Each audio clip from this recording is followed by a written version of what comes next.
Dalio got wrong is the reason that these countries did well in the time frames that they did is that their geography matched up to the premier technologies of the day.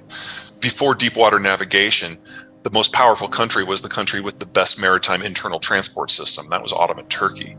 But then deep water navigation kicked in, and so the center of power shifted over to Iberia because they were on the end of a peninsula, and it was easier for the Portuguese and the Spanish to push out through the water and conquer the world than to go through Europe. Eventually, that technology migrated to places that could use it better, like the Brits. And then the Brits developed industrialization, and industrialization allowed them to bring a gun to a knife fight for a century. But then that technology moved to an area with better capital density that could use it better. That was Germany and the United States. So it's not that he's wrong about those arcs, but it's not like they have a use-by date. It's a question of what the technologies of the day tend to be and which geography can use those best. I am, at the moment, not convinced that the digital age is a fundamentally sufficient break from the industrial age to trigger something new. But even if it is, something to consider that 90% of all the silicon that goes into all of the world's microchips comes from North Carolina.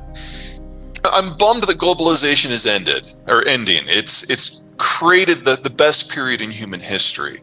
But I'm really excited to see what's next, because if you've got North America really fundamentally remaking itself in less than a decade, that is going to change the American story and the Mexican story and the Canadian story. And that's going to take us some unpredictable ways. Hopefully most of them are going to be good. And on the backside of this, after everything cracks apart, fast forward 10, 15, probably closer to 30, 35 years, and we'll probably have a better battery system and we'll have a better transmission system, and then we can go back out in the world and basically remake it from the ground up. It's a great time to be alive if you're in the right spot. I am concerned about a series of brushfire wars as countries try to take matters into their own hands. But a lot of the countries that we've been convinced of that are significant long-term threats, most notably China and Iran, really are the countries that are going to suffer the most from globalization's fall.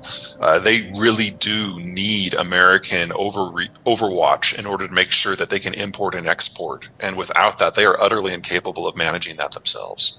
In the pre-globalized world, unless you had iron ore and steel and food and oil, you never industrialized. With globalization, now you only needed one or just a bunch of labor that you could use to buy all of it. Globalization made the world safe for civilian corporate traffic the world over. You take that away, and you're now trading on your own internal market, your own security environment, your own economic geography, and the world we're going to go to is going to have a lot more in common with the 1840s than the 1940s, because everyone is industrialized and modernized, but they're dependent on products coming from half a world away that just aren't going to be there. Now, if that's a car, that's bad. If that's wheat, that's worse. Globalization allowed us to farm things out. Everyone focused on what they did best and most efficiently, even if they were tilting the balance like the Chinese did with subsidies in order to make it happen. That meant we've got sprawling supply chains that around the world. Most manufacturing processes, especially in electronics, touch at least a dozen different countries. We now have to unwind all that. And we have to put it on a more stable system with shorter supply chains that are closer to home. And NAFTA is well set up to do this. But this transition period means we have to double the size of our industrial plant in just 5 years if the goal is to still have the products that we're used to today. That's hugely inflationary. But think about what it means. Doubling the size of the industrial plant, having locals produce products for locals, partnering with the Mexicans and the Canadians to make it happen at scale. This is going to be the greatest economic growth in the history of all three of the NAFTA countries. And when it's done, we will largely be immune to international shocks because all the work will be done here.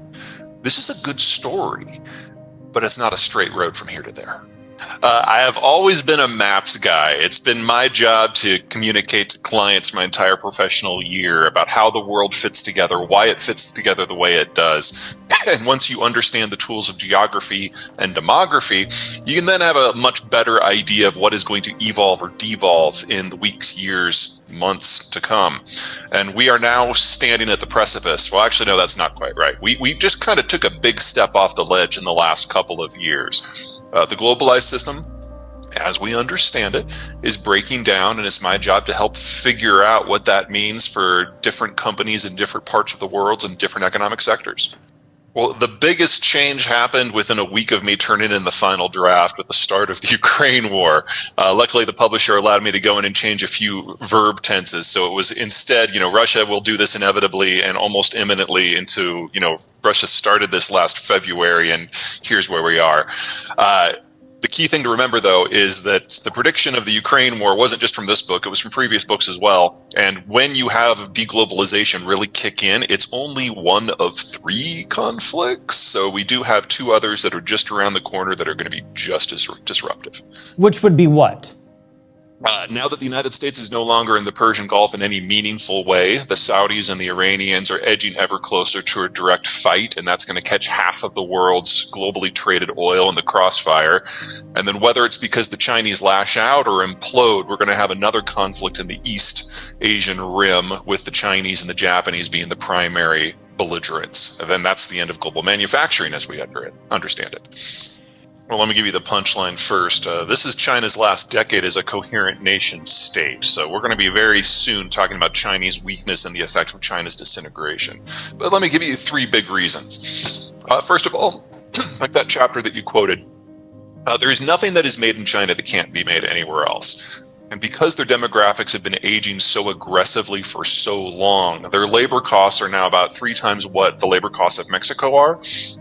And Chinese labor is not as highly skilled as Mexican labor. So we've already seen the hemorrhaging out of the industrial space, most notably to Mexico and Vietnam, but some to the United States as well.